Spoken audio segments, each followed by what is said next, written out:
ስለተቀበልናቸው ስጦታዎች የምናመሰግን ከሆነ ፍቅራችንን የምንገልጠው ስጦታዎቹን ለሰጠን ለእግዚአብሔር ሳይሆን ለተሰጡን ስጦታዎች ብቻ ነው ይላል።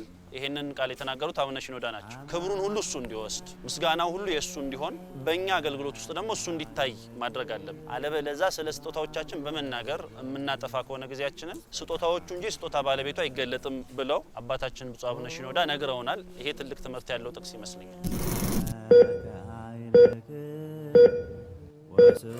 5 ጊዜ ከሊቶስትራ እስከ ቀራኒው መስቀሉን መሸከም አቅቶት ከሰውነቱ ፈሳሽ ስለወጣ ማለት ወደ ውጪ ለመተንፈስ ከፈለገ የተሰቀለ ሰው በእግሮቹ ፑሽ ማድረግ አለበት፣ ወደ ላይ ቀና ማለት አለበት። እግሮቹ ሚስማር አለ ታርሳልቦን የምንለው አጥንት ላይ እስኪደርሱ ድረስ ይሸረፋሉ። ስጋውን እየዘነጠለው ነው የሚሄደው ማለት ነው። ከህመም ጋር ነው የሚተነፍሰው። እያንዳንዱን ትንፋሽ ሲያስወጣና ሲያስገባ የተሰቀለ ሰው እያመመው ኤክስክሩሺየቲንግ የሚባል ተርም የወጣው ከዛ በኋላ ነው። በመስቀል ላይ ያየውን ህመም የሚተካከል ህመም ስለሌለ በሳይንሱ በጣም ከባድ የሆነ ህመም በተለይ አንጃይና የሚባለው የልብ ህመም ላይ ያለ ህመም ኤክስክሩሺየቲንግ የሚባል አውት ኦፍ ክሮስ ማለት ነው። ከመስቀል የወጣ የመስቀል አይነት የሆነ ህመም ይባላል። ይሄን ያህል መከራ ተቀብሎልናል። ይሄን ያህል ህማማት ታሞልናል። እጆቹና እግሮቹን ሲቸነከር እዚህ ጋር ሚዲያን ነርቭ የሚባል ማዕከላዊ ነርቭ የሚባል ነርቭ አለ። ሚስማሮቹ በቀጥታ ያንን ነው የሚያገኙት። ነርቭ ምን ያህል ህመም እንዳለው እንድታቁ እዚች አካባቢ ላይ ኤልባዋቸው አካባቢ ላይ ድንገት የጠረጴዛ ጠርዝ መቷቸው ያውቅ የሚሰማውን ስም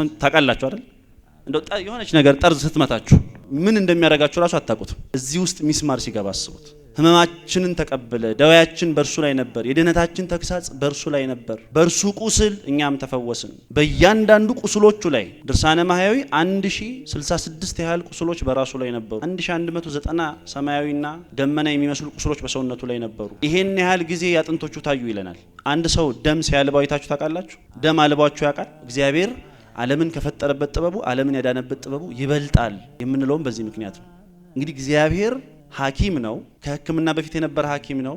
ከመድኃኒት በፊት የነበረ ባለመድኃኒት ነው። በእጽዋት ውስጥ መድኃኒትነትን የቀመመ ነው። በስጋም ተገልጦ ሁሉንም ስፔሻሊቲዎች ሐኪም ሆኖ እኛን ያዳነ አምላክ በልዩ ጥበቡ በኪነ ጥበቡ ከጭንቀት ሊገላግለን ሲችል ግን እኛን ሆኖ ሰው ሆኖ እንደ ሰው ተጨንቆ ጭንቀታችንን አራቀልን። የአይን ሐኪም ነው። እውሩ ዘተወልደን ሲያድን አይተነዋል አይደል? ከአንገት በላይ ሐኪም ነው። ዲዳና ደንቆሮ የሆነውን ሰው ሲያድነው አይተነዋል። የጽንስና ማህፀን ስፔሻሊስት ነው። 12 ዓመት ጀምሮ ደም ሲፈሳት የነበረችውን ሴት ጨርቁን በመዳሰስ ያዳነ አምላክ ነው። የህፃናት ሐኪም ፔዲያትሪሽያን ነው። 12 ዓመቷ ላይ የሞተችን ህፃን ሲያስነሳ አይተናል። የውስጥ ደዌ ሐኪም ነው። ሆዱ የተነፋኝ አሳይቲክ የምንለውን ፔሸንት ሲያክም አይተነዋል። የስነ ልቡና ሐኪም ነው። ቁጭ አድርጎ ሳምራዊቷን ሴት የውስጧን ችግር ጭንቀት ሳይኮቴራፒ በምንለው መንገድ በጠራራ ፀሐይ ቻዋን ጊዜ ሰጥቶ አናግሮ ሲያክማት አይተናል። ሁሉንም የሆነ ሐኪም ነው። እሱም ብቻ አይደለም፣ እርሱ ራሱ የተቀመመ መድኃኒትም ጭምር ነው። ስጋዬን ብሉ ደሜን ጠጡ ብሎ ራሱን መድኃኒት አድርጎ የሰጠም ሐኪም ነው።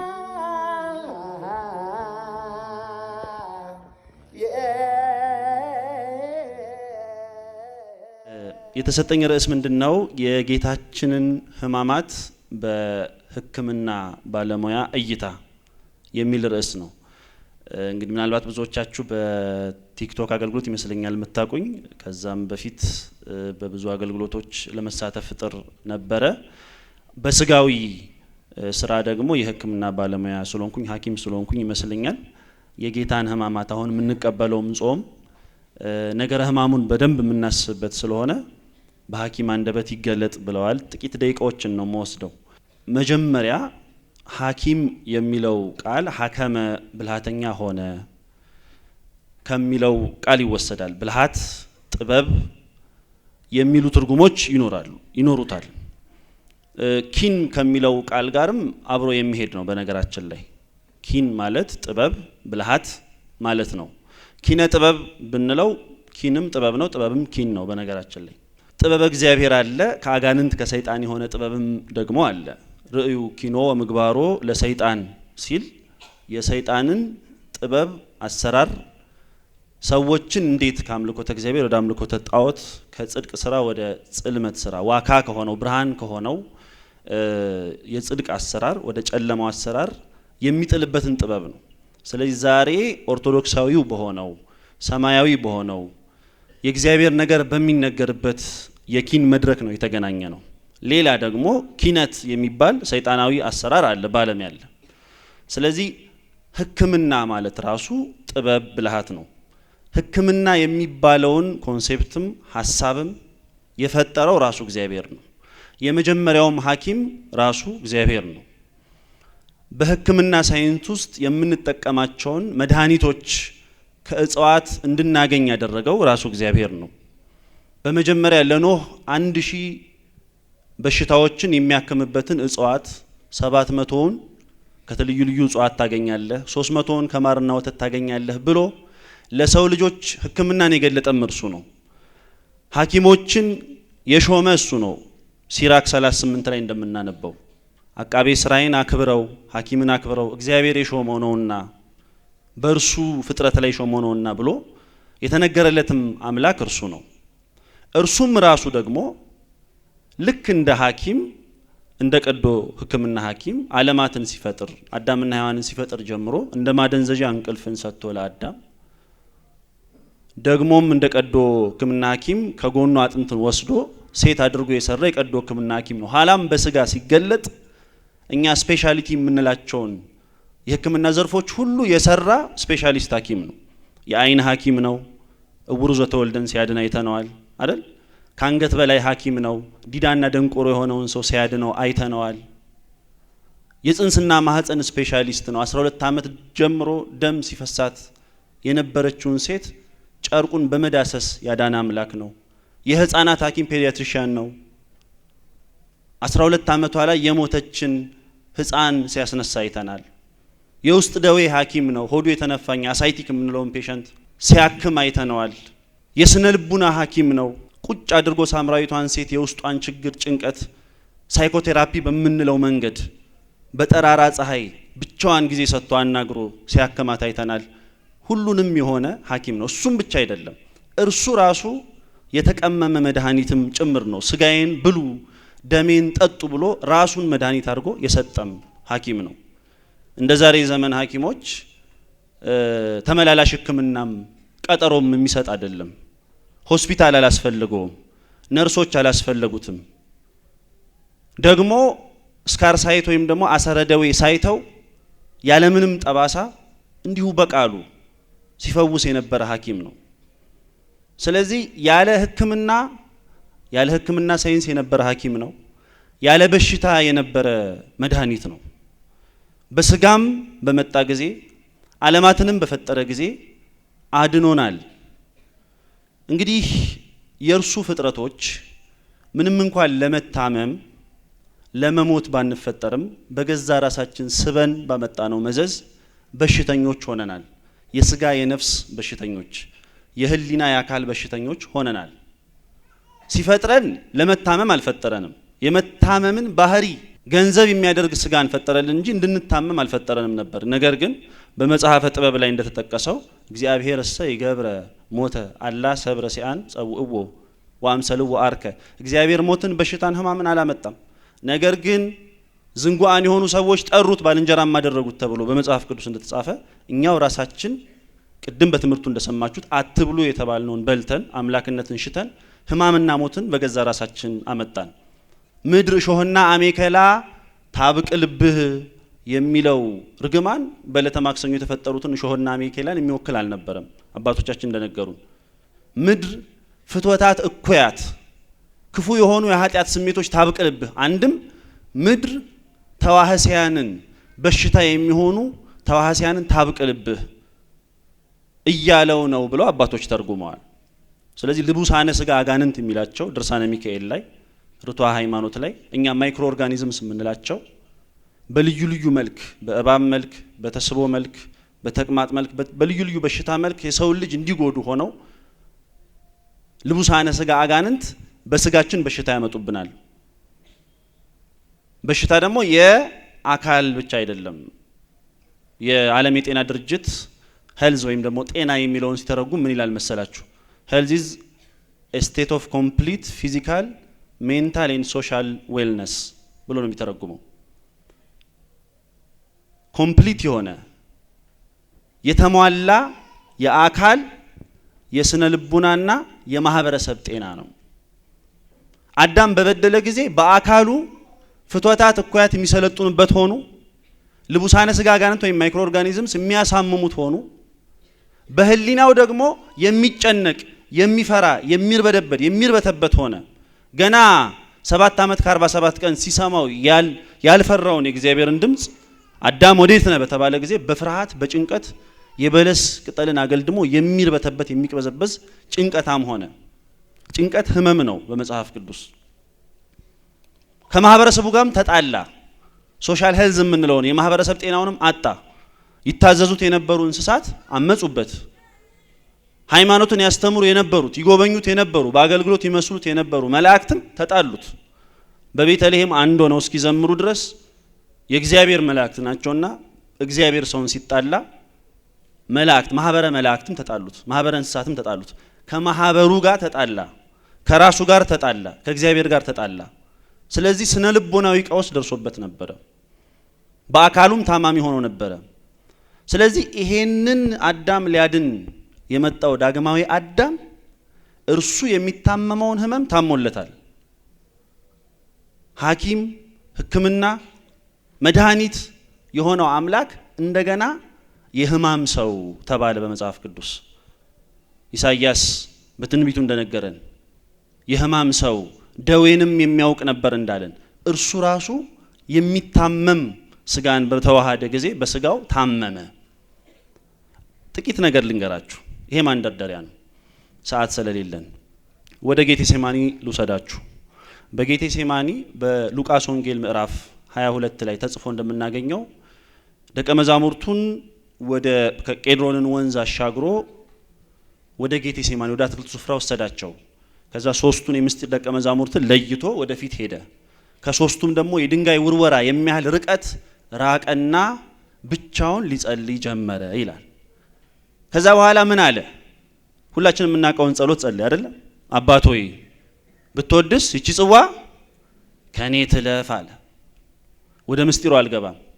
ከዛ በኋላ ሉቃስ ዶክተር ስለሆነ የሕክምና ባለሙያ ስለሆነ በዝርዝር ሌሎች ወንጌላውያን ያልገለጡትን ነገር ሁሉ ይገልጥልናል። የሚያበረታታው መልአክ ወደ እርሱ መጣ ይልና በጭንቀት በፍርሃት ሲያጣጥርም አብዝቶ ይጸልይ ነበረ። በጭንቀት በፍርሃት ሲያጣጥር፣ ጌታን በጭንቀት በፍርሃት ሲያጣጥር የሚለው ቃል በጣም ያስጨንቃል።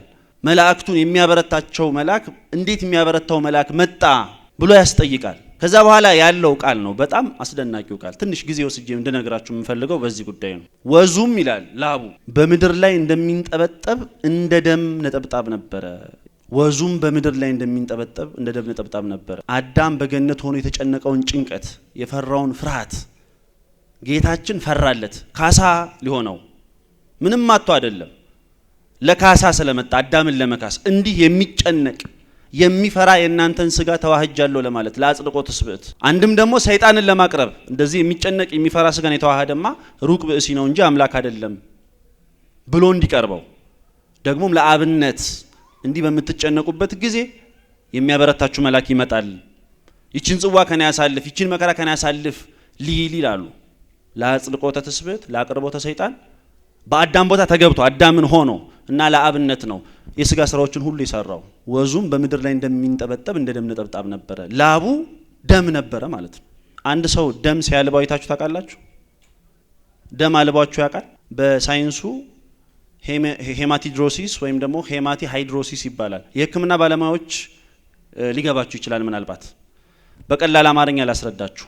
እጅግ በጣም ሬር የሚባል ኬዝ አለ በሕክምና ከሚሊዮኖች አንዱ ላይ የሚያጋጥም በጣም ጠባብ ደግሞ ምናልባት ከዓለም መፈጠር ጀምሮ በጥቂት ሰዎች ላይ የሚያጋጥም የሚባል ደግሞ በሽታ አለ። ይሄ ሄማቲድሮሲስ ወይም ደግሞ ሄማቶሃይድሮሲስ ደም ማላብ በሳይንሱ በዚህ በ20ኛው መቶ ክፍለ ዘመን ከ3 ወይ ከ4 ሰዎች ያለፈ ሰዎች ላይ አጋጥመው አያውቅም።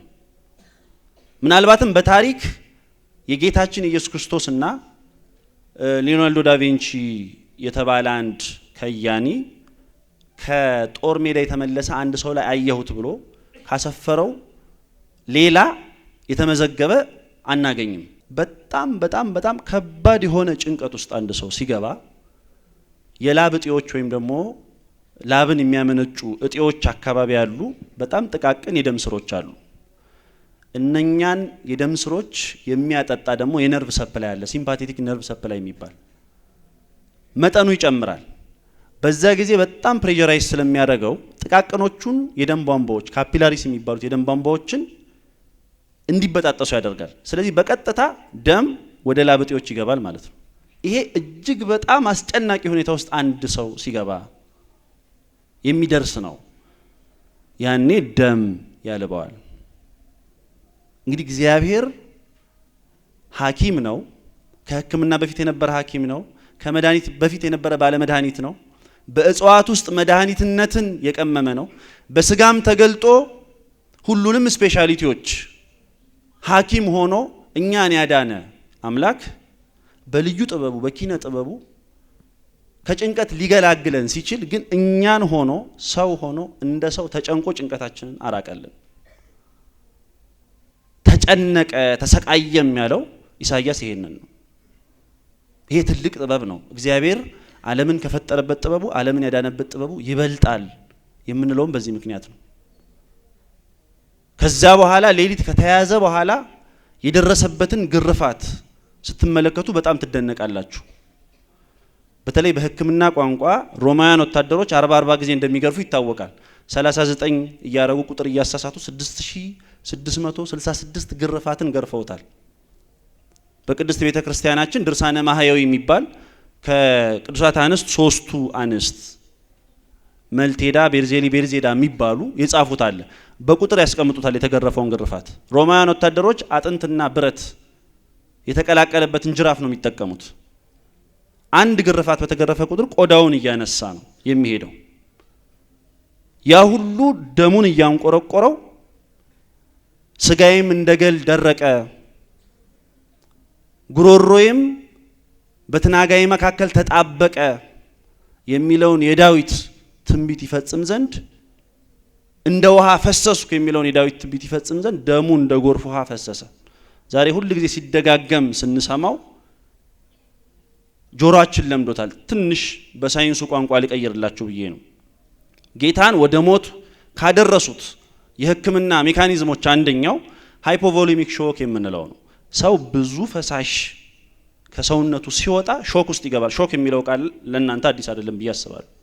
በብዙ አይነት መንገድ ይመጣል። ከልብ ጋር የተያያዘ ከአለርጂ ጋር የተያያዘ ሾክ አለ። ሰው በጣም ብዙ ውሃ ከሰውነቱ ሲወጣ ቮሚት አድርጎም ሊሆን ይችላል፣ በተቅማጥም ሊሆን ይችላል። በጣም ብዙ ደም ሲፈሰው ሾክ ውስጥ ይገባል። ጌታችን በግርፋቱ ጊዜ እጅግ በጣም ብዙ ውሃ ከሰውነቱ ወጥቶ ነበረ። ሾክ ውስጥ የገባ ሰው 4 ነገሮች አይቀሩለትም።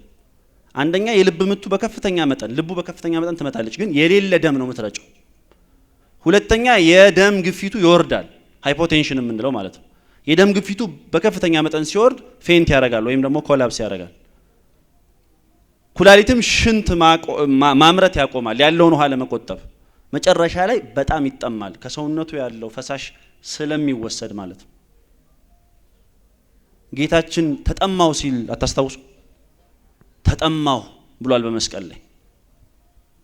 የዛ ውጤት ነው። ብዙ ጊዜ 5 ጊዜ ወደቀ ነው እንደውም የሚሉት ድርሳነ ማህያዊ ላይ 5 ጊዜ ከሊቶስትራ እስከ ቀራኒው መስቀሉን መሸከም አቅቶት ከሰውነቱ ፈሳሽ ስለወጣ ማለት ነው። ይሄንን የውጭ ጸሐፍት የሚገርማችሁ ነገር በጣም ብዙ ዶክተሮች ተመራምረውበታል። በመስቀል ላይ የመሰቀሉም ነገር ክሊኒካሊ ኤክስፕሌን ሲደረግ በጣም ከመቆጣጠር በላይ ነው። አንድ ሰው በመስቀል ላይ ተሰቅሎ እንዲሞት የሚደረግበት ምክንያት በመስቀል ላይ መተንፈስ ስለሚሳነው እጆቹንና እግሮቹን ሲቸነክሩት ወጥረው እንዲጋጠምላቸው ጫፍ እንዲደርስላቸው ከግራ ከቀኝ ስለወጠሩት ሾልደር ዲስሎኬሽን የሚባለው የትከሻው ልቃት የሚባለው ገጥሞታል ጌታ። ይሄም በትንቢት የተጻፈ ነው። አጥንቶቼ ሁሉ ተለያዩ ብሎ ዳዊት በመዝሙሩ የገለጸልን። ከዛ በኋላ በተሰቀለ ጊዜ አንድ ሰው የተሰቀለ ሰው እጆቹና እግሮቹን ሲቸነከር እዚህ ጋር ሚዲያን ነርቭ የሚባል ማዕከላዊ ነርቭ የሚባል ነርቭ አለ። ሚስማሮቹ በቀጥታ ያንን ነው የሚያገኙት። ነርቭ ምን ያህል ህመም እንዳለው እንድታቁ እዚች አካባቢ ላይ እዚ ኤልባዋቸው አካባቢ ላይ ድንገት የጠረጴዛ ጠርዝ መቷቸው ያቅ የሚሰማውን ስም ታውቃላችሁ አይደል? እንደው የሆነች ነገር ጠርዝ ስትመታችሁ እንደው በቃ ምን እንደሚያረጋችሁ ራሱ አታውቁት። እዚህ ውስጥ ሚስማር ሲገባ አስቡት። ህመማችንን ተቀበለ፣ ደዌያችን በእርሱ ላይ ነበር፣ የድህነታችን ተግሳጽ በእርሱ ላይ ነበር፣ በእርሱ ቁስል እኛም ተፈወስን ይላል። በእያንዳንዱ ቁስሎቹ ላይ ድርሳነ ማህያዊ 1066 ያህል ቁስሎች በራሱ ላይ ነበሩ። 1190 ሰማያዊና ደመና የሚመስሉ ቁስሎች በሰውነቱ ላይ ነበሩ። ይሄን ያህል ጊዜ ያጥንቶቹ ታዩ ይለናል። እንደ ሐኪም እንደ ጤና ሰው ስትገነዘቡት በጣም በጣም በጣም ለጌታ ያላችሁን ፍቅር መገዛት ይጨምራል። ስለዚህ አንድ ሰው ሲሰቀል ሚዲያን ነርቮቹ በሚስማር ተቸንክረው ሰውነቱ ከውሃ ከፈሳሽ አልቆ ሾክ ውስጥ ሆኖ ኢንሄልድ በሚባል ፖዚሽን ውስጥ ነው የሚሆነው። ኢንሄልድ ማለት እስቲ አንዴ ትንፋሽ እስቲ እንደ አሁን ቀየር ላርገውና ፊልዴን የአካል ብቃት እንቅስቃሴ ላርገውና እስቲ ትንፋሽ ወደ ውስጥ አስገቡ፣ እዛው ያዙት፣ አስወጡ፣ አሁን አስገቡ፣ ያዙት። ኢንሄልድ ፖዚሽን ማለት ይሄ ነው። ማለት አየር ወደ ውስጥ የማስገባት ፖዚሽን ማለት ነው። አንድ ሰው መስቀል ላይ ሲሆን እዚህ ጋር ዲያፍራም የሚባል ከሳምባ በታች ያለ ጡንቻ አለ። ሳምባን በዙሪያው ደግሞ ከልለው ያሉ ሌሎች ጡንቻዎች አሉ። እነሱ ጫና ላይ ነው የሚሆኑት። ጫና ላይ ሲሆኑ ትንፋሽ ወደ ውስጥ በሚያስገባ ፖዚሽን ላይ ነው የሚሆነው ያ ሰው የተሰቀለ ሰው። ልብ በሉ እናንተ አሁን ትንፋሽ ወደ ውስጥ ለማስገባት ጥቂት ሰከንድ እንኳን ለመያዝ አቅቶናል አይደል? 3 ሰዓቱን ሙሉ በዛ ሁኔታ ላይ ነው ጌታችን የነበረው። ወደ ውጪ ለመተንፈስ ከፈለገ የተሰቀለ ሰው በእግሮቹ ፑሽ ማድረግ አለበት፣ ወደ ላይ ቀና ማለት አለበት። እግሮቹ ሚስማር አለ። ታርሳልቦን የምንለው አጥንት ላይ እስኪደርሱ ድረስ ይሸረፋሉ። ስጋውን እየዘነጠለው ነው የሚሄደው ማለት ነው። ከህመም ጋር ነው የሚተነፍሰው። እኛ በነፃነት የምናስወጣውን የምናስገባውን አየር እያንዳንዱን ትንፋሽ ሲያስወጣና ሲያስገባ የተሰቀለ ሰው እያመመው ነው። አስቀድሞ 666 ግርፋት ተገርፎ ኮላፕስ አድርጎ ብዙ ቁስሎች በሰውነቱ ላይ ሆነው ደክሞ መስቀል ላይ ስለወጣ ጌታችን ከሌሎቹም ተሰቃዮች አስቀድሞ ነው የሞተው አይደለ? እንዴት ሞተ ብሎ እስኪያደንቅ ድረስ ጲላጦስ ሌሎቹም እንዲሞቱ እግራቸውን ጭንጭናቸውን የሚሰብሩበት ምክንያት ይሄ ነው። በነገራችን ላይ እንዳይተነፍሱ ነው። ጭናቸው ሲሰበር ወደ ላይ ሆነው ለመተንፈስ አይችሉም። ስለዚህ ቶሎ ይሞታሉ በደቂቃዎች ውስጥ። የሚገርማችሁ ከልብ ጋር የተያያዘ ኢፌክትም አለው። ሀርት ፌለር የሚባል በሽታ ታውቃላችሁ። መተንፈስ ሲያቅተው አንድ ሰው ትንፋሽ እንደፈለገ ማስወጣት ማስገባት ሲያቅተው ካርቦን ዳይኦክሳይድ የሚባለውን ቆሻሻ አየር ማስወጣት ሲያቅተው ይሄ ካርቦን ዳይኦክሳይድ ወደ ካርቦኒክ አሲድ ይለወጥና የደምን አሲዲቲ ይጨምረዋል። ደም አሲድ ሆነ ማለት የተዘበራረቀ የልብ ምት ኖረ ማለት ነው። ያ ሀርት ፌል እንዲያደርግ ያደርጋል። በዚያ ጊዜ ነው ጌታችን አባ ማህጽን ነፍሴ ያለው ብለው ሊቃውንቱ ተርጉመውታል። ነፍሴን በእጅ አደራ ሰጣለሁ ያለው። ልብ ፌል ሲያደርግ ደግሞ የልብ ንጣፍ የሚባለው ፔሪኮርዲየም የሚባለው በውሃ ይሞላል። ሳምባም እንደዛው በውሃ ይሞላል። ለንጊኖስ በጦር ሲወጋው ደምና ውሃ የፈሰሰውም ለዛ ነው። ይሄንን ሁሉ የህማማት ኤፒሶዶች ለምን አለፈ ጌታችን? እንዲያው ዝም ብሎ አዳምን ከህመምህ ተፈውሰሃል፣ ከሲኦል ወጥተሃል ማለት ሲችል ለምንድን ነው ይሄንን ሁሉ የመከራ መንገድ የተጓዘው ካልን ቅድም ቲያትረኞቹ ይሰሩልን፣ ቅድም በትምህርቱ የተነገረን ነው። ስለምንድን ነው? ስለ ፍቅር። ፍቅር ሰሃቦ ለወልድ ኃያል መንበሩ ወአብጽሖ እስከ ለሞት። ፍቅር ኃያል ወልድን ሳበው እስከ ሞትም አደረሰው። ከበሽታ በፊት የነበረውን መድኃኒት የሁላችንን በሽታ እንዲሸከም አደረገው። ከሐኪም ቤት በፊት የነበረውን ሐኪም የሁላችንንም ህመም እንዲታመም አደረገው። ከህመሞች ሁሉ የከፋን ህመም እንዲቀበል አደረገው። ኤክስክሩሺየቲንግ የሚባል ተርም የወጣው ከዛ በኋላ ነው። በመስቀል ላይ ያየውን ህመም የሚተካከል ህመም ስለሌለ በሳይንሱ በጣም ከባድ የሆነ ህመም በተለይ አንጃይና የሚባለው የልብ ህመም ላይ ያለ ህመም ኤክስክሩሺየቲንግ የሚባል አውት ኦፍ ክሮስ ማለት ነው። ከመስቀል የወጣ የመስቀል አይነት የሆነ ህመም ይባላል። ይሄን ያህል መከራ ተቀብሎልናል። ይሄን ያህል ህማማት ታሞልናል። እኔ እንደ አንድ ህክምና ባለሙያ በህክምና መነጽር ስስለው ከህሊና በላይ ነው። ስለዚህ በየሙያችን እናንጽረው የጌታን ህማማት፣ በየብዕራችን እናንጽረው። ያን ፍትህ የተጓደለበትን እለት እንደ ህግ ባለሙያ እንየው። ቅድም ግጥም ስታቀርብልን የነበረች እህታችን የህግ ባለሙያም ናት። እንዴት ፍትህ እንደተዛባ፣ እንዴት ፍርድ እንደተጓደለ በህግ ሚዛን እንየው። ገጣሚያን በግጥማችን በብዕራችን እንየው፣ እንመልከተው የጌታችንን ህማማት። በየሙያችን እንግለጠው ጌታችንን። ስለዚህ ዛሬ የተሰባሰብንበት ዋና ዓላማ ኦርቶዶክሳዊ ኪነ ጥበብ መርሃ ግብር ነው። ተኬኖቱ የተባለው ኪነ ጥበቡ የተባለው ደግሞ ይሄ ነው። የጌታችን ትልቁ ኪነ ጥበብ ይሄ ነው። ኃያል ሲሆን እንደ ደካማ ደከመ፣ ታመመ መባሉ። ስለዚህ አምላካችን የተቀበለልን መከራ እለት እለት በህሊናችን ልንስለው ይገባል። የራስ ቅል በሚሉት ስፍራ ነው የተሰቀለው። ቀራኒዮ ማለት የራስ ቅል ነው። ሰሙ ቀራኒዮ ጎልጎታ የራስ ቅል ስለሚባል ነው፣ አዳም ስለተቀበረበት ነው። ፍጻሜው ግን በእያንዳንዳችን ህሊና ውስጥ ተስሎ ይኖራል፣ ነገ ለስቅለቱ ማለት ነው። እንደ ገላትያ ሰዎች ፊት ለፊታችን የተሳለውን የጌታን ስነ ስቅለት ልናስበው ያስፈልጋል። በየሙያ ዘርፋችን የክርስቶስን ህማምና ሞት መግለጥ ቅዱስ ያሬድ እንዳለው ንዜኑ ንዜኑ ህማሞ ለዘኢያሐምም፣ የማይታመመውን ህማሙን እንገልጣለን። ንዜኑ ሞተከ፣ ሞትህን እንናገራለን። ወትንሳኤ ከቅድስተ፣ ትንሳኤንም እንናገራለን። ስለዚህ ሐኪም ቤትም መስሪያ ቤትም ግብር መክፈያ ቦታም የኪነ ጥበብ ምሽቶችም ላይ በስጋዊም በዓለማዊም በመንፈሳዊም ስራችን ሁሉ የጌታችንን ህማማት እየሳልን እየመሰከርን መኖር አለብን።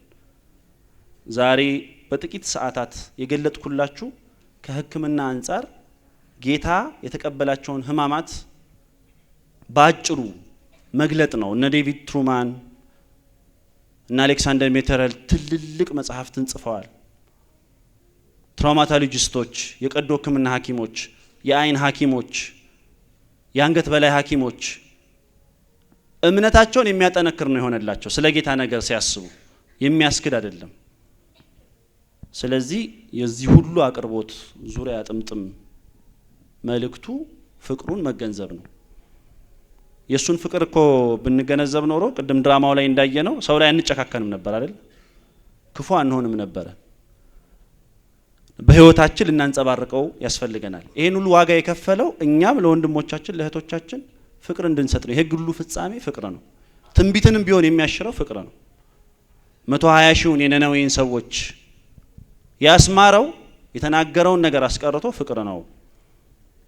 እንዲህ ከህሊና በላይ የሆነ ህማማትን የተቀበለውም ስለ ፍቅር ነው። ሁላችን እንዋደድ፣ እንፋቀር።